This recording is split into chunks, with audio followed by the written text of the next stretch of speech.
Hello indie game fans, so many demos, so little time pretty much describes the Steam Next Festival, with this video focusing on roguelite platformers, one of my favourite subgenres, where I have a selection of games, some of which are releasing very soon, so check out their demos before deciding to buy.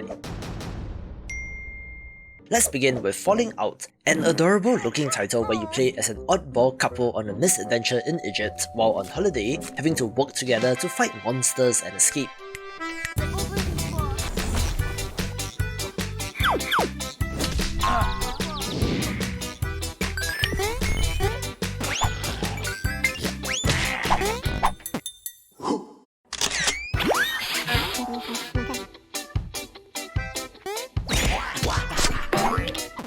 There's quite a clear lineage to Spelunky in this game, but interestingly, it does have co-op support as well. It looks very well made, and if it is anything like Spelunky, should be quite the challenge as well.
We have a number of Chinese developers who have been making their mark in the indie game space, where Chicken Fall is one such title, a pixel art entry that looks good, having to fight your way through a forest filled with all sorts of carnivores.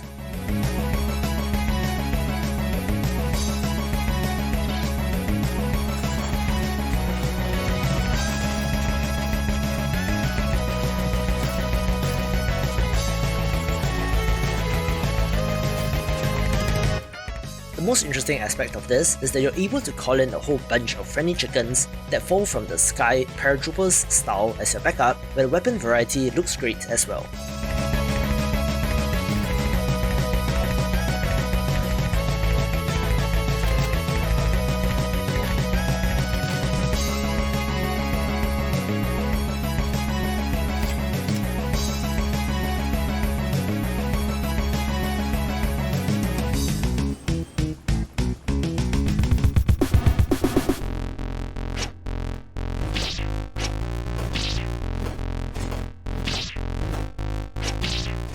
If there's one thing that I appreciate about developer Wyatt Dream Studio, is that they constantly take shots on goal, making and releasing smaller games at quite a rapid pace, with the latest being FROGUE, one that has you jumping and landing on surfaces and destroying enemies, with the ability to manipulate and slow down time.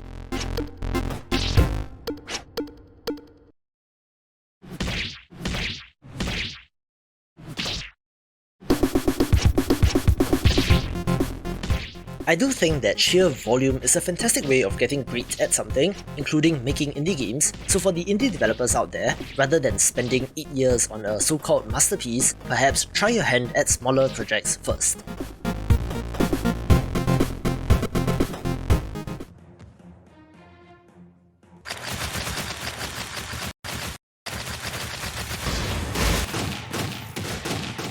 A smaller but very hectic looking game that I have my eye on is Kingdom Gun, one that is pretty visually overwhelming with the amount of stuff on screen, but it does look to be inspired by Risk of Rain in more ways than one.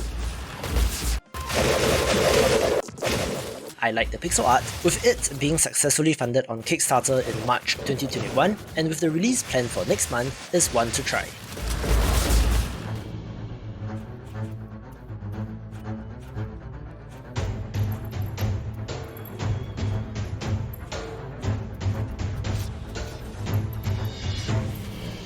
I covered Ninja Soul not too long ago, so I don't have too much to add, where you play as a ninja returning to her hometown only to find it overrun with monsters.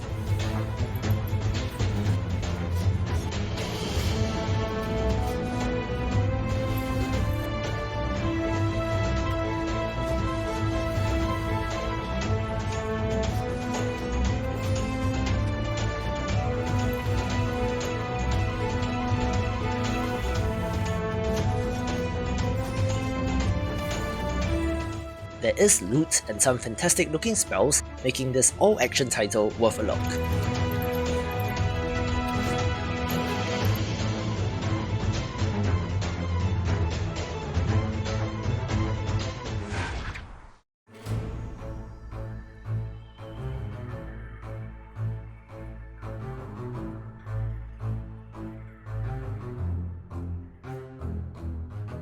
A Dead Cells-like title of interest is Sword Tomb Kan Yu that looks similar both visually and in the action, where you enter the titular sword tomb and search for weapons and secrets left behind by your ancestors.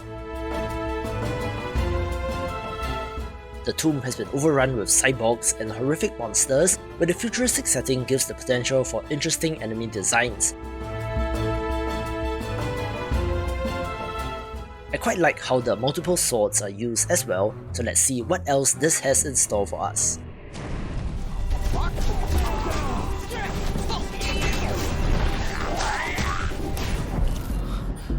We got a tough case that needs your help. Another July release of interest is Loopmancer, a very stylish 2.5D roguelite platformer where you play as a detective in a futuristic city caught in a time loop. You're investigating the death of a journalist, but upon your own death, immediately reawaken in your own bed in the morning of that same day, having to figure out why this is happening. This is a new case. How did you know? I'm stuck in some sort of death loop. Keep experiencing this over and over again. The futuristic world and weapons look mechanically interesting, with both ranged and melee weapons, as well as verticality in the levels and awesome looking boss fights.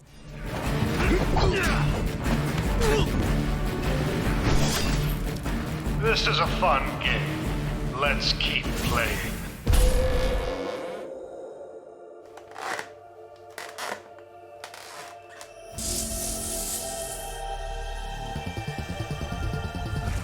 Old school indie game fans will remember Our Darker Purpose, a grimdark top-down action roguelite that has an art style similar to the works of Tim Burton, where Eyes in the Dark does give off a similar vibe.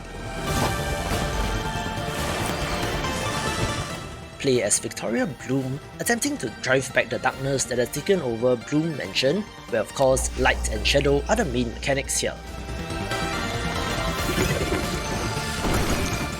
It is another game that uses the black and white colour scheme, quite purely might I add, since I don't see any greys or reds, which is definitely a challenging thing to pull off. The action does look great however, and with the release next month is one to check out.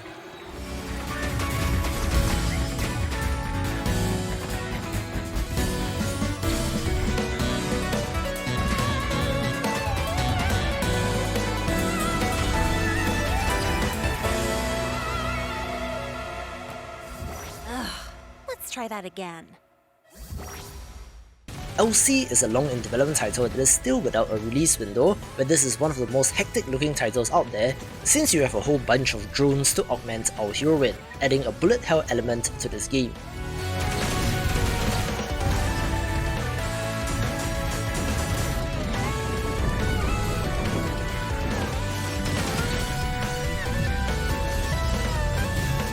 Since we last took a look, they have signed with publisher Platonic Friends, who does have a good track record, so I'm hoping that this turns out well, but the best way to know is to check out the demo.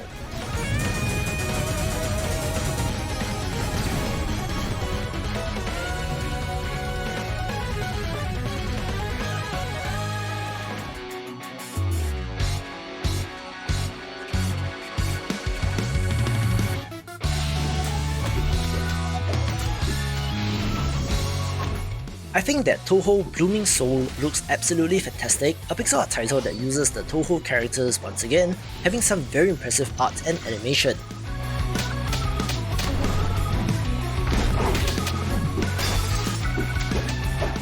This trailer only shows a boss fight, with the screenshots on the store page indicating the same, but apparently this should have regular enemies and levels to explore leading up to this boss fight, where the developers cite Dead Cells as an example of what they are going for.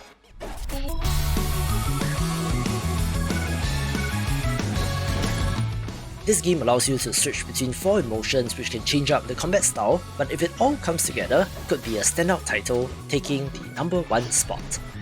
For more Rogue-lites, watch these videos and I will see you after the jump.